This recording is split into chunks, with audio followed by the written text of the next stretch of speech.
La science initiatique enseigne que nous vivons plongés dans un océan fluidique qu'elle a appelé la lumière astrale. Ce fluide est tellement sensible que tout s'imprime en lui. La plus insignifiante de nos actions, la plus légère de nos émotions, la plus fugitive de nos pensées.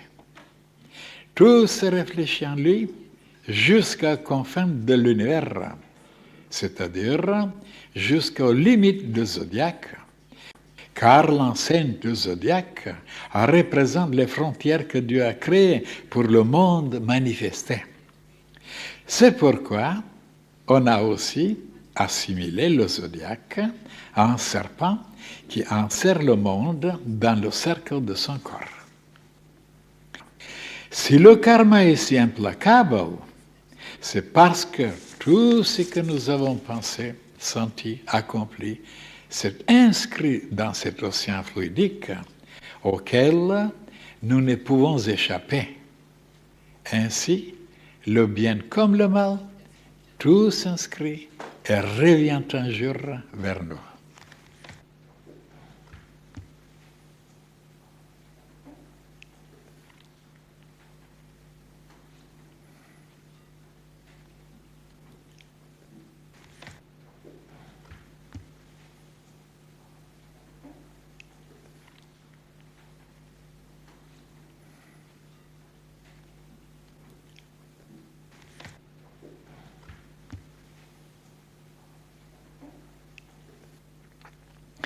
En écoutant cette page, mes chers frères et sœurs, on trouvera qu'on a déjà parlé là-dessus.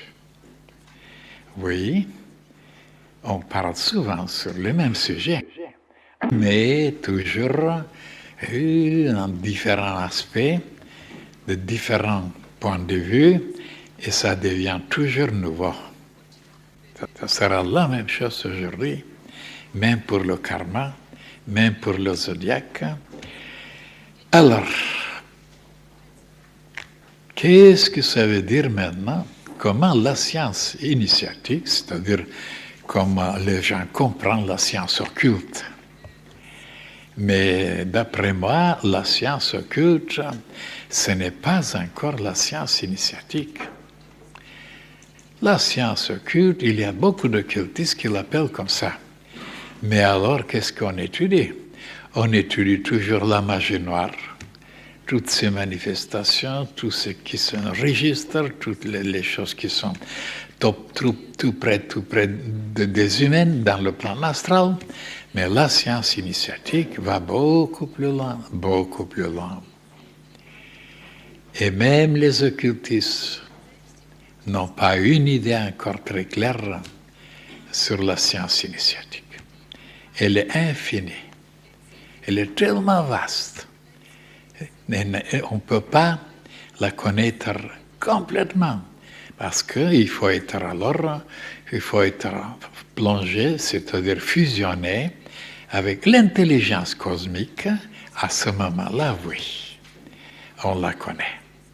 Parce qu'elle embrasse tout ce qui est le plus subtil, le plus inconnu, le plus extraordinaire, qui nous échappe même à nos moyennes, à nos chakras même. Même les chakras sont limités.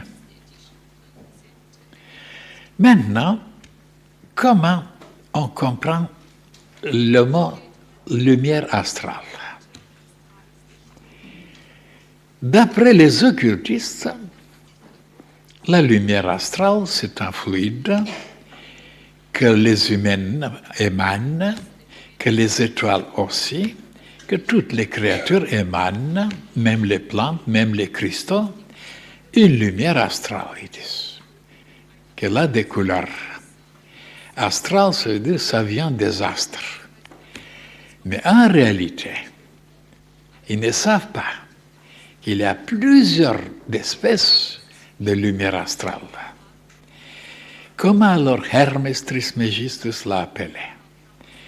Il ne l'a pas appelé lumière astrale, il l'a appelé télesme. Et qu'est-ce que c'est ce télesme? Ben, c'était une lumière qui venait du soleil, puisqu'il le dit dans la table d'émeraude qu'il a laissée quelque part dans un tombeau. C'était gravé, c'était écrit que le soleil était son père, la lune était sa mère, le vent la transportait dans son ventre et la terre était sa nourrice. Donc, cette lumière astrale, ça vient du soleil. Maintenant, si vous confondez avec le prana, comme les hindous qui disent que tout l'espace, l'atmosphère est imprégnée de petites particules qui viennent du soleil, qui sont pour la vitalité, pour faire vivre les créatures, ça s'appelle prana. Et même, il y a les yogis qui pratiquent, ça s'appelle pranayama. Ça veut dire pranayama, c'est de pouvoir travailler pour attirer le prana et distribuer dans son organisme. Pranayama. Et oui, mais il y a encore d'autres choses, d'autres appellations. Les hindous, qui étaient les plus avancés, et les gourous, les sadhus, c'est-à-dire les grands maîtres, et ils ont trouvé qu'il y avait plusieurs espèces qui flottaient dans l'atmosphère, et il y avait une force aussi qu'on appelait akasha. Aussi, c'était un fluide, c'était aussi une force qui était enveloppée de matière, akasha. Et aussi, il trouvait aussi qu'il y avait encore une autre force qui était dans l'atmosphère, mais elle était tellement subtile, tellement puissante que très peu pouvaient la capter, s'appelait Fohat. C'était une électricité cosmique. Alors vous voyez donc, de dire seulement lumière astrale, eh bien c'est pas clair, cela ne suffit pas. Et maintenant, il est dit dans cette page que cet akasha, oui, ou cette lumière astrale, si vous voulez, était tellement sensible, elle avait les propriétés d'enregistrer tout ce qui se passe dans l'univers, dans notre monde aussi, nos pensées, nos sentiments, tout ce qu'on fait, les moindres choses. Maintenant, la preuve que tout s'enregistre sur les moindres choses, je vous ai déjà parlé d'une clairvoyante qui est en Bulgarie, qui s'appelle Vanga. Alors, qu'est-ce que c'est cette femme Vanga? Ben, c'est une femme, mais elle est âgée maintenant, mais elle a perdu la vue quand elle était très jeune. Elle est tombée dans une broussaille où il y avait des épines. Alors, elle était blessée dans les yeux, elle est aveugle. Elle est aveugle physiquement. Et elle voit tout, le passé, le présent, l'avenir, en détail, d'une façon stupéfiante. Et même le gouvernement, je vous ai dit, il lui a fait une maison pour recevoir des clients de tous les pays. Et c'est lui qui prend l'argent et un petit peu pour Vanga. Et alors, comment ça se fait que des personnes qui ne sont pas là auprès d'elle, qui sont dans d'autres pays, mais qu'ils ont envoyé un morceau de sucre? Et alors, qu'il a tenu quelques minutes dans sa main, comme ça. Si vous pesez maintenant ce morceau de sucre, ben, vous ne trouverez rien. Ni avec les microscopes, ni avec... ni c'est plus lourd, ni c'est plus...